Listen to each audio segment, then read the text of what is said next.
Ya, kita mulai kuliah hari ini dengan judul dasar-dasar endoskopi. Jadi sebelumnya saya perkenalkan diri dulu. Ini, nama saya Dr. SPDB, spesialis OBK. Jadi dasar-dasar endoskopi ini perlu saya berikan kepada dokter spesialis karena di sini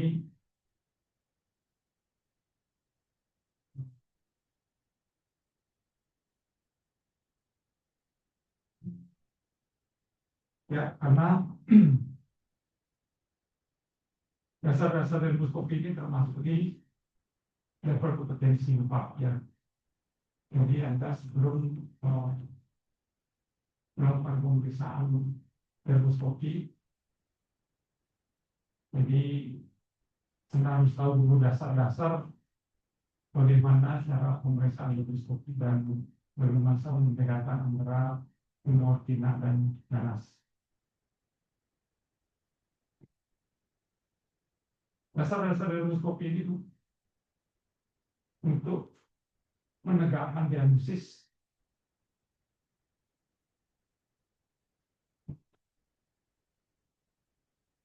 dan keterampilan Anda untuk pada saat pemeriksaan di mana dasar endoskopi ini adalah termasuk di mata kuliah dasar khusus atau MKDK. Ini biasanya di semester 1 ya. Di semester 1 berapa orang? Jadi semester 1 di mana kode mata kuliahnya yang seperti tercantum di atas.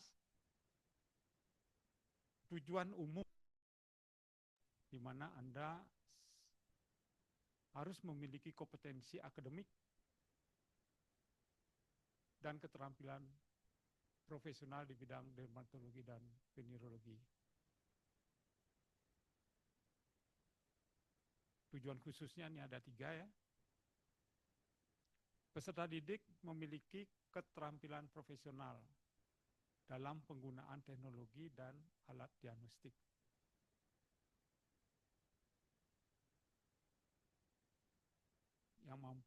Yang 3, Anda mampu menegakkan diagnosis klinis berdasarkan hasil interpretasi penggunaan alat diagnostik ini. Jadi dalam dasar-dasar dermoskopi ini kita berdasarkan dengan referensi yang kita pakai nanti ya,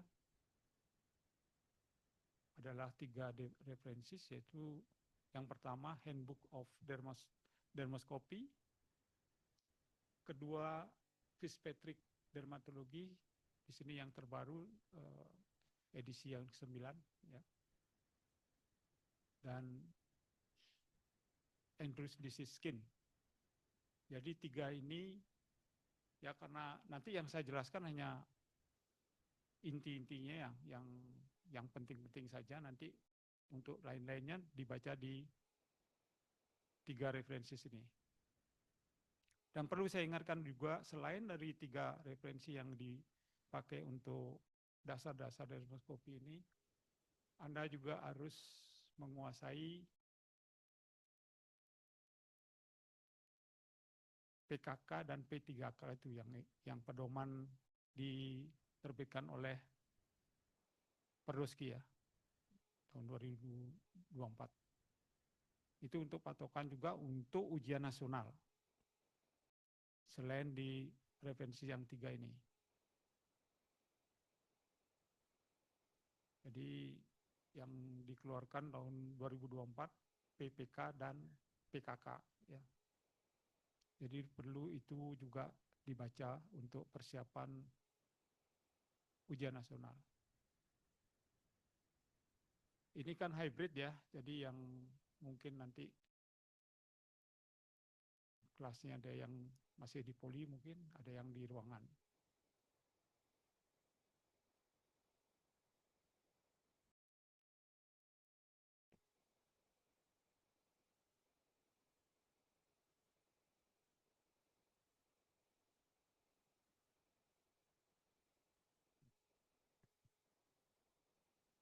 sebelum saya jelaskan dasar-dasar dermoskopi, Anda harus tahu dulu apa itu dermoskopi.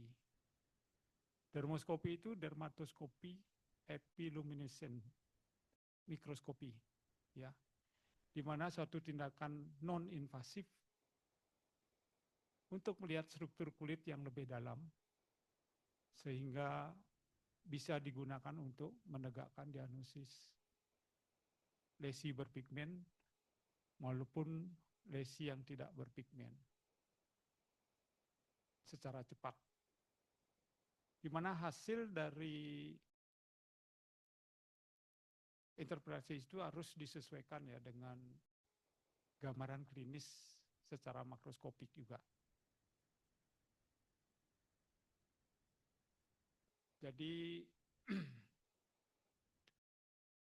Anda harus tahu juga bagian-bagian dari dermoskopi sebelum Anda pakai. Ya, jadi di sini ada 4 lensa. Terus ada kontak plate, di mana kontak plate ini yang langsung bersentuhan dengan lesi. Cairan perantara, biasanya kita pakai oil immersion itu. Jadi sumber cahaya, ya, sumber cahaya yang 2 itu sumber cahaya, light source, di mana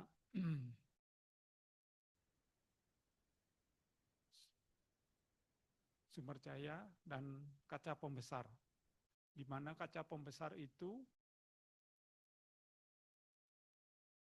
pembesarannya 5 sampai 10 kali.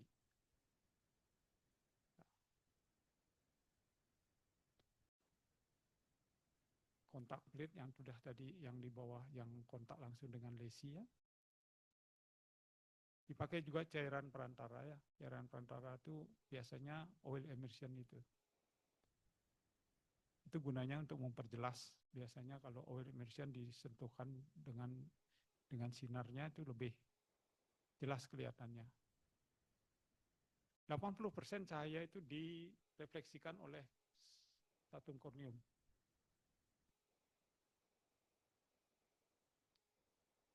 Nah, jenis penerangan pada dermoskopi. Jadi ada 4 yang perlu saya jelaskan di sini untuk penerangan dermoskopi yang berpengaruh terhadap hasil apa yang Anda nanti lihat dengan normal focus light yang biasa kita pergunakan dengan normal. Kalau dengan normal ini kelihatannya seperti ada pantulan cahaya atau terlalu terang, bisa kita pakai yang polarized light. Ya. Dan kalaupun itu masih, kita bisa memakai dengan normal focus light yang dengan 3 warna ya. Jadi ada yang warna biru, merah, yang kuning. Dan tetap pakai oil immersion di sini ya. Sebagai untuk memperjelas juga biasanya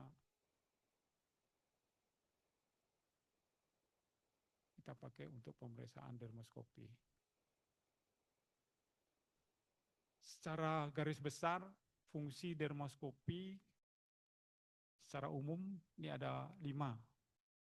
Jadi yang pertama kalau di tumor bedah kulit itu dermoskopi ini untuk membedakan lesi berpigmen atau non berpigmen skin lesion. Itu kalau di TBK kita pakai itu ya, untuk membedakan itu pentingnya. Terus di luar untuk tumor bedah kulit, itu bisa dipergunakan dengan fungsi dermoskopi adalah endodermoskopi. Di sini dermoskopi juga bisa membedakan parasit ya, antara mungkin untuk melihat skabies mungkin ya. Itu yang keempat, trikoskopi. Trikoskopi ini juga bisa untuk melihat kelainan-kelainan pada kulit kepala dan rambut. Ya, dan yang terakhir, onikoskopi ini untuk pemeriksaan untuk kelainan-kelainan pada kuku ya. Ya. sebelum kita bisa mempresentasikan atau menginterpretasi kelainan-kelainan di kulit, Anda harus tahu dulu morfologi pembuluh darah. Ya. Jadi morfologi pembuluh darah itu ada 4 di situ. Ya. Yang pertama, Duct vessel of variable diameter. Jadi pembuluh darah berupa titik-titik di daerah lesi, itu beragam ukurannya ya. Dan yang kedua, linear, itu gambaran pembuluh darah yang berbentuk linear, garis-garis yang tanpa ada percabangan dan tidak berbentuk kurva. Yang ketiga, di mana pembuluh darah itu yang bercabang.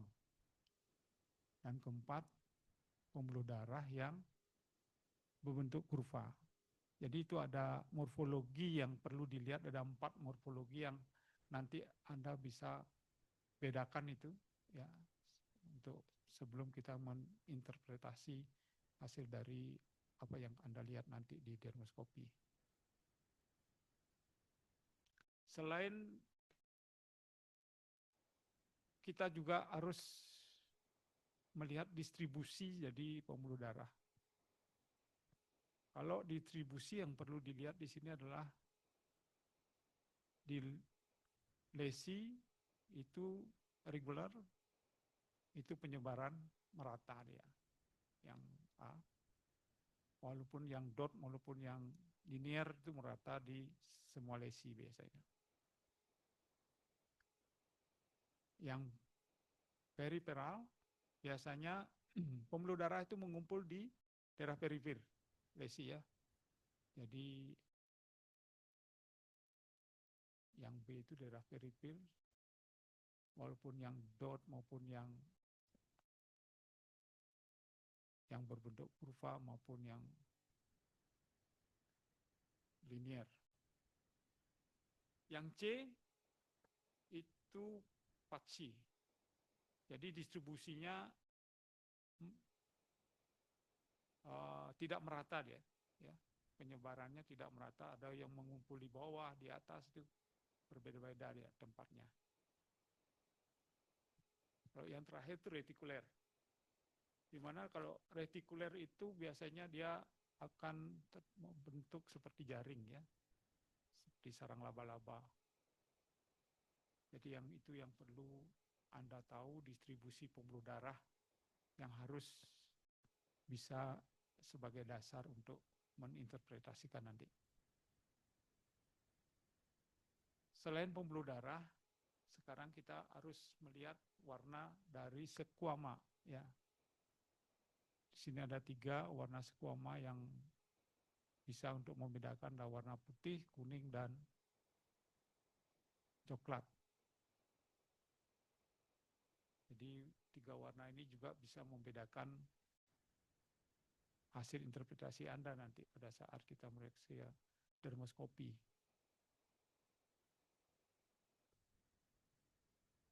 Selain warna, distribusi sekuama juga harus diperhatikan.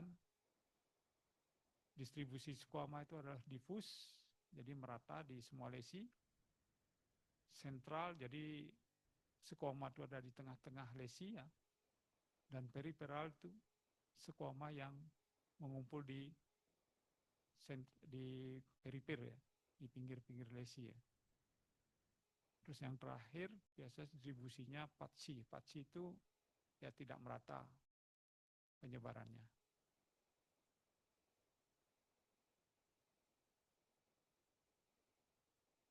Selain sekuama, pembuluh darah yang perlu diperhatikan adalah folikel. Jadi kalau folikel plak itu biasanya Anda bisa lihat folikel plak itu warnanya ada putih, ada kuning ya. Jadi biasanya lebih besar diameternya dengan pembuluh darah ya.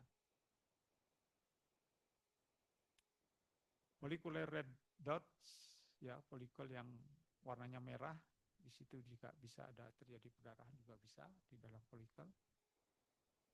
Yang ketiga, perifollicular white color. Jadi perifolikuler itu di warna putih itu di perifir dia.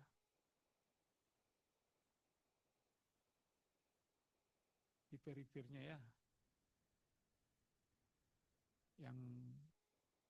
Yang terakhir yang D, perifolikuler pigmentation. Jadi perifirnya itu dilingkari dengan pigmen di sana di daerah folikelnya.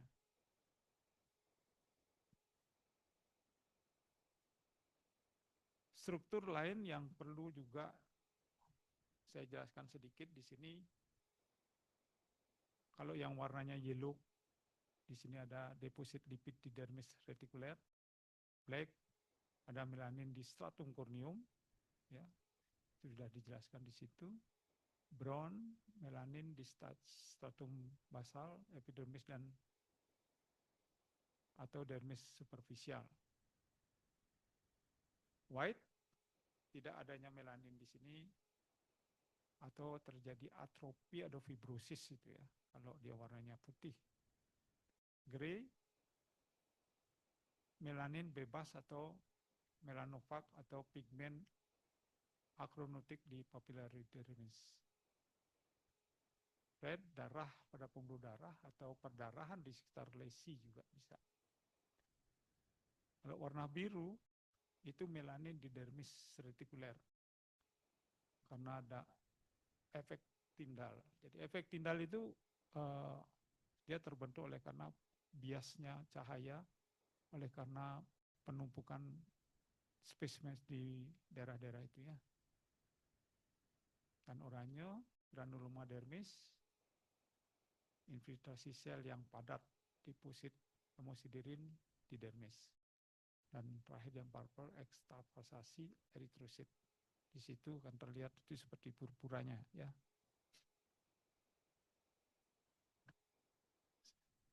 Selain yang saya jelaskan tadi, itu perlu Anda tahu struktur lain yang bisa Anda lihat pada pemeriksaan dermoskopi. Struktur lain itu adalah yang seperti yang A, itu struktur area fokal, ya warnanya agak oranye itu. Terus struktur lain yang sebelahnya struktur dot. Ini pada kasus-kasus yang khusus ya, yang Anda nanti temukan struktur-struktur yang seperti ini. C, line, dan circle.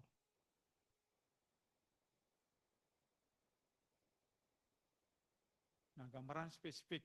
Jadi kalau gambaran spesifik ini cuma ada di diagnosis yang satu aja diagnosis seperti lichen planus semuanya. Lichen planus ini gambarannya seperti di atas ya, seperti itu. Di situ akan ada garis-garis putih yang khas disertai titik-titik vaskuler di perifir. Jadi titik vaskuler berupa vaskuler dot dan linier. Linier bisa, kurvolik bisa. Ya, bercampur di situ. Itu biasanya lichen planus seperti itu ya. Terus white keratosis, rim of prokeratosis. Itu biasanya ada garis melingkar di daerah lesi, di pinggirannya, di perifirnya ya. Nah, untuk dermoskopi, jadi kalau nanti di subdivisi tumor bedah kulit, indikasi dermoskopi yang harus ditekankan di situ Anda nanti harus bisa membedakan lesi itu berpigmen atau lesi tidak berpigmen. Jadi kalau lesi berpigmen itu kemungkinan pertama itu karsinoma sel basal berpigmen. Dua, kemungkinannya bisa keratosis seborrheic. Tiga, lesi vaskuler seperti cherry angioma, bisa juga perdarahan di situ, lesi vaskuler. Lesi melanositik, lesi berpigmen itu kalau ada lesi melanositik mungkin bisa melanoma di situ. Dan bisa juga yang B, lesi melanosistik dan freckle juga, dan nevus jinak. Dan lain-lain yang lesi berpigmen itu adalah termasuk dermatofibrom, dermatofibroma ya. Untuk lesi yang tidak berpigmen, itu lesi melanositik, yaitu melanoma amyloinotik dan pink moles. Yang kedua, lesi non-melanositik. Nah, lesi non-melanositik ini kemungkinan bisa di situ ada karsinoma sel basal yang tidak berpigmen. Ya, kadang-kadang jangan pikir sel basal semua harus ada melanositnya. Jadi karsinoma sel basal yang tidak berpigmen juga ada. Terus yang B, lisinoid keratosis, C, karsinoma sel squamosa in situ. Itu lesi yang tidak berpigmen juga. Yang D, porokeratosis, dan yang terakhir hiperplasia sebaceous. Dan lesi yang tidak berpigmen terakhir yaitu lesi-lesi inflamasi ya, seperti psoriasis, eksema, lichen planus. Jadi indikasi dermoskopi yang harus Anda sudah kuasai nanti, Anda harus bisa membedakan lesi berpigmen atau lesi yang tidak berpigmen. Itu dulu intinya di situ. Langkah pemeriksaan untuk tumor bedah kulit ya. Step yang pertama yang perlu Anda interpretasikan di situ adalah apakah ini melanositik atau non-melanositik. Kalau Anda sudah menentukan di antara dua itu, baru kita menentukan lesinya ini ganas atau jinak. Ya. Jadi itu prinsipnya. Jadi langkah pemeriksaannya seperti yang saya jelaskan tadi. Nah, seperti ini, apakah contohnya ini apakah ada jaringan berpigmen enggak?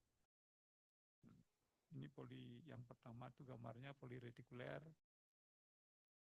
Yang kedua garis coklat yang saling bersambungan itu ini khasnya ini tidak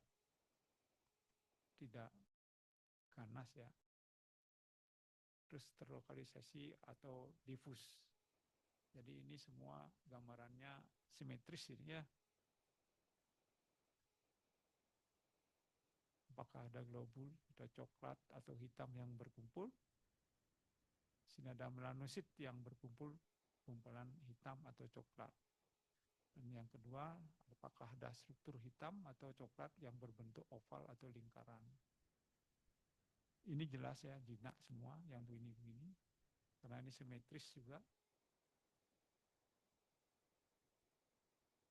Ini, apakah ada warna biru, kehitaman yang homogen? Ini khas sekali bahwa ini adalah blue nevus. Ya.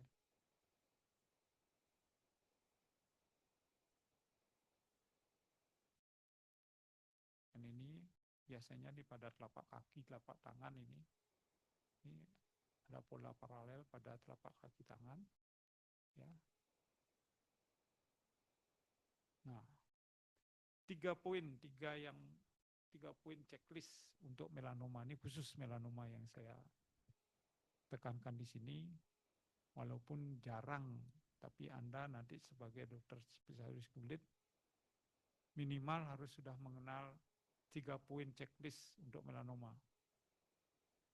Di antara 3 check poin ini minimal Anda harus mendapatkan 2 kriteria untuk kecurigaan yang paling tinggi ya. Warna dan strukturnya asimetris. Itu yang pertama. Kalau sudah lesinya asimetris, Anda harus mencurigai bahwa itu mengarah ke ganas. Warna. Kalau warnanya sudah melebihi 2, apalagi 5. 5 warna, Anda lihat itu sudah 80-90% itu ganas. Ya. Jaringannya atipikal, struktur warna biru atau warna putih, kalau sudah ini strukturnya biru atau putih juga itu Anda harus sudah mengarah interpretasi ke ganas.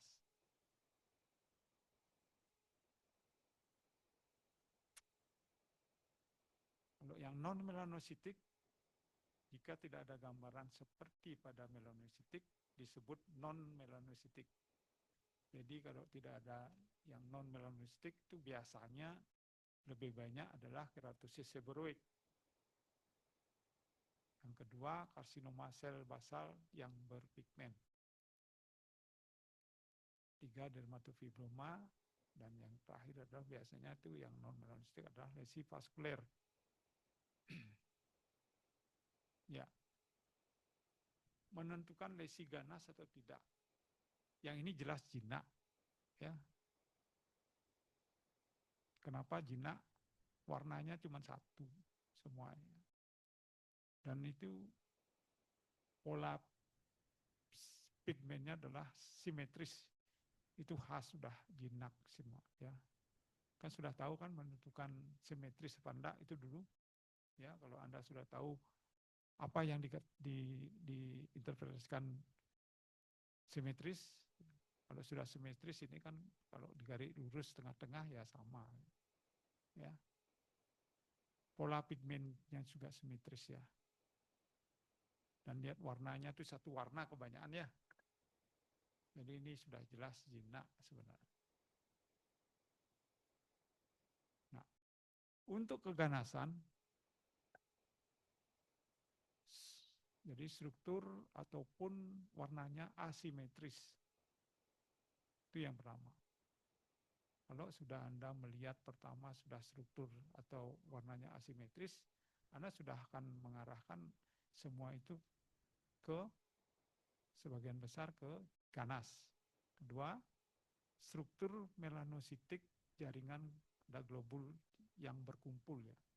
Jadi globus-globus itu berkumpul di situ. Ketiga, jaringan atipikal. Garisnya biasanya lebih tebal. Tapi ini sangat-sangat kalau Anda sering melihat baru bisa membedakan ya. Lubang yang irregular, adanya strik di situ. Yang khas lagi ada blue-white structure. Ada warna biru dengan putih. Itu sering sekali kalau Anda masih ragu-ragu kalau menemukan warna biru white structure ini sudah mengarah ke ganas biasanya. Blue white field, titik abu-abu yang berkumpul juga, depigmentasi. Depigmentasi biasanya pigmennya berkurang di daerah itu ya. Jadi di daerah yang Anda fokuskan ada depigmentasi seperti scar di situ. Warnanya seperti scar. Dan khas lagi warnanya multiple. Umumnya 5-6 warna. Nanti ada gambaran, ada contohnya nanti saya perlihatkan di situ. Yang sudah nanti Anda pastikan bahwa itu ganas apa tidak. Ya seperti biasa, Anda secara makroskopik, secara klinis Anda sudah harus membedakan apa itu A, B, C, D, E. Asimetris, border, color, diameter, dan evolution. Jadi jelas asimetris, jelas border, batasnya gimana, colornya ya lebih dari 2, diameternya juga melebar terus, dan perkembangannya apakah dia meluas atau bagaimana. Itu Anda bisa dilihat dari anamnesis juga ya. Ganas ini simetris. Kalau asimetris ini perbandingannya begini ya. Kalau asimetris itu yang asimetris. Ya, jadi kalau sudah gambarannya asimetris secara tentang mata telanjang kita lihat begitu, kemungkinannya itu ganas. Kalau asimetris. Kalau sudah asimetris, wah ambil dermoskopi baru kita lihat lagi. Ya, itu yang pertama. Nah, struktur melanositiknya, paralel yang begini ini yang di kanan ya, itu paralel garis-garis berbentuk garis paralel itu kemungkinan besar itu ganas. Tidak ada jaringan atau globul. Yang ganas nih, jaringan atipikal juga ya. Jaringan tipikal. Ini khas blue white field ya. Di situ warnanya ada seperti scar itu, yang tengah-tengah itu ada putih, ada biru. Itu sudah 70-80% ini sudah ganas ya. Ya. Apalagi yang sebelahnya ada depigmentasi seperti scar itu. Ya, jadi biasanya kalau ragu-ragu dilihat dengan dermoskopi, ini sudah semakin jelas. Kalau yang dua ini jelas sekali, kalau sudah begini warna di gambaran dermoskopi sudah kita bisa mengarahkan bahwa semakin ke ganas jadinya ya. Nah ini yang khas sekali, warna lebih dari 5 warna. Itu dari 5 warna kan ada yang coklat, ada yang coklat muda, ada yang coklat tua, ada yang pink di situ, ada yang putih. Ya. Walaupun saya sudah +3, saya bisa membedakan itu warnanya. Anda pasti bisa kan? Ya. Jadi lebih dari warna itu udah kita bisa mengarahkan itu ke keganasan. Jadi kalau 5 warna itu ya seperti itu khas sekali gambarnya.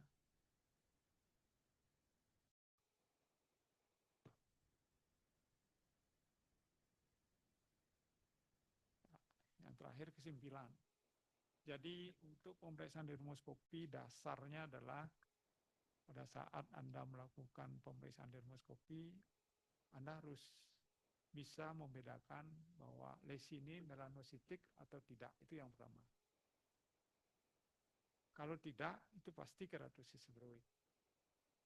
2. Karsinoma sel basal berpigmen, dermatofibroma, lesi vaskuler. Bila iya, itu pasti jinak atau ganas, dipastikan lagi. Ya, jadi kalau Anda ragu-ragu ya, semua yang namanya dari penegakan diagnosis tumor kulit, apalagi yang ganas, Anda tuh harus gold standarnya itu pakai ya PA, patologi ya. Di dermoskopi ini hanya penunjang, ya, mengarahkan berapa persen mengarah ke ganas, berapa persen ini jinak. Tapi kalau dilihat dari gambaran yang tadi saya jelaskan, kalau sudah asimetris yang A, B, C, D, E itu sudah jelas, itu sudah jelas ganas. Ya. Jadi itu mungkin penjelasan untuk dasar-dasar dermoskopi untuk hari ini. Jadi nanti kalau ada pertanyaan, nanti setelah mata kuliah ini nanti kita berdiskusi untuk dasar-dasar dermoskopi ini. Ya kalau sudah jam 3:30, jadi mata kuliah untuk dermoskopi, dasar-dasar dermoskopi, saya akhiri sampai di sini. Terima kasih atas perhatiannya semua. Selamat siang.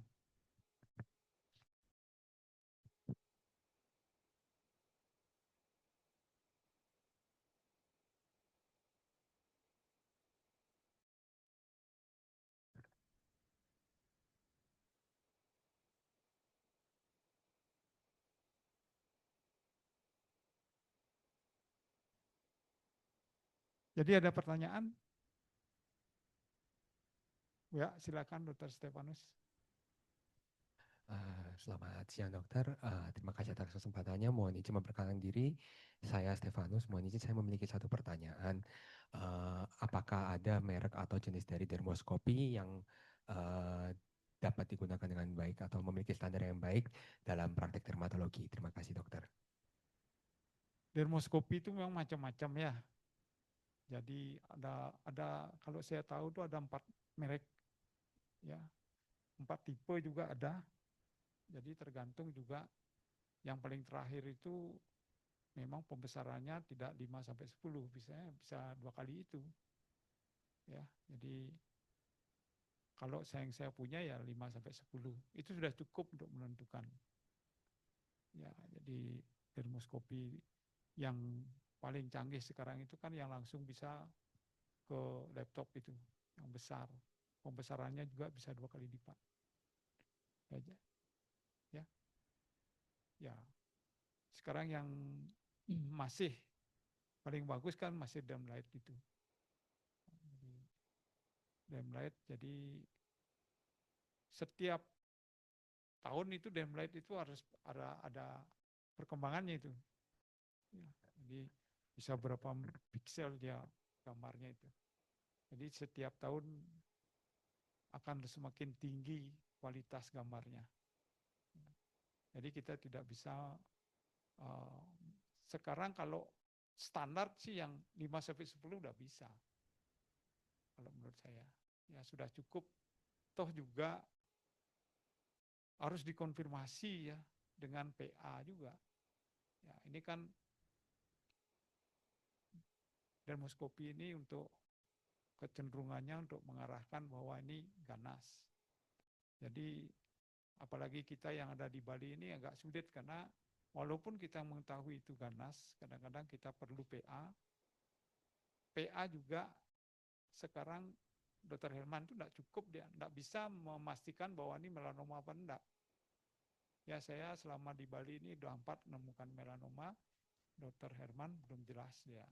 Ya, jadi ragu-ragu karena memang saya tanyakan ke Dr. Herman karena beliaunya bukan dermatopatologi subspesialis onkologi kulit. Ya, jadi sementara di Indonesia aja yang belum ada, ya cuman ada sekarang yang di Sydney, Australia sama di Singapura. Ya, jadi kalau saya 2 orang yang ke Singapura ternyata tidak diperiksa juga karena sudah metastase ke paru. Jadi kalau di Jakarta sekarang saya tidak tahu apakah sudah ada subspesialis dermatopatologi yang menekuni khusus untuk onkologi kulitnya. Oke, mungkin ada lagi? Ya, Termono, silakan. Izin dokter, saya Mono memiliki satu pertanyaan dokter. Sebelumnya terima kasih dokter atas kesempatannya. Jadi saya ingin bertanya dokter, apakah hanya dari pemeriksaan dermoskopi ini cukup untuk menentukan diagnosis dan terapi suatu keganasan kulit dokter? Terima kasih dokter. Ya, terima kasih Dr. Mono. Jadi kalau keganasan yang masih sifatnya superficial ya, masih ringan, yang bisa kita tindaki dengan tidak melakukan pembedahan, itu tidak masalah ya. Jadi tidak perlu sampai ke patologi. Ya. Jadi kalau saya umpamanya saya sudah berapa orang bule ya yang memang kebetulan beliaunya menolak untuk dieksisi. Jadi saya diagnosis dengan basal sel superficial. Jadi dengan klinis, dengan tunjang dermoskopi, dengan pemeriksaan dermoskopi sudah mengarah ke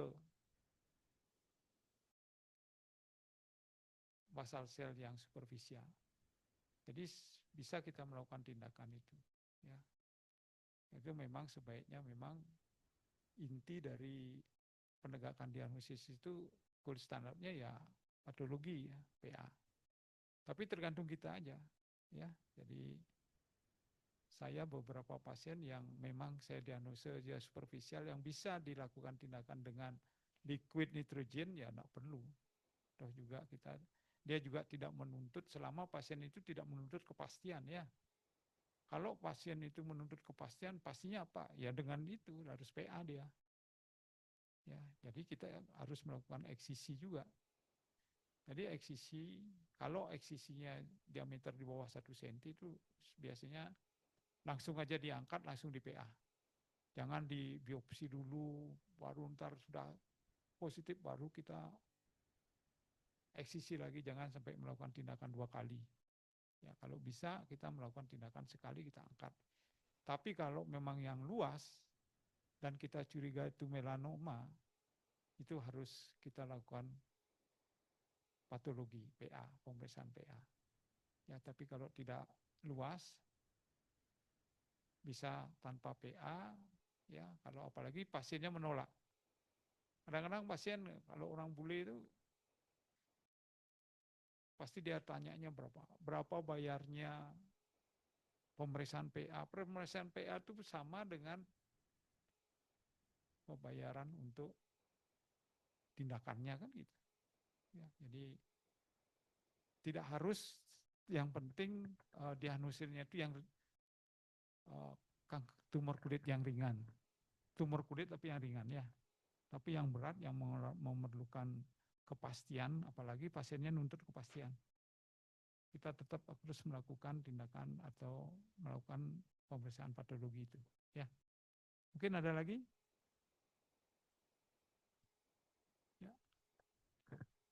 Ya, kalau tidak ada, saya terima kasih semuanya untuk kuliah dasar-dasar dermoskopi untuk hari ini.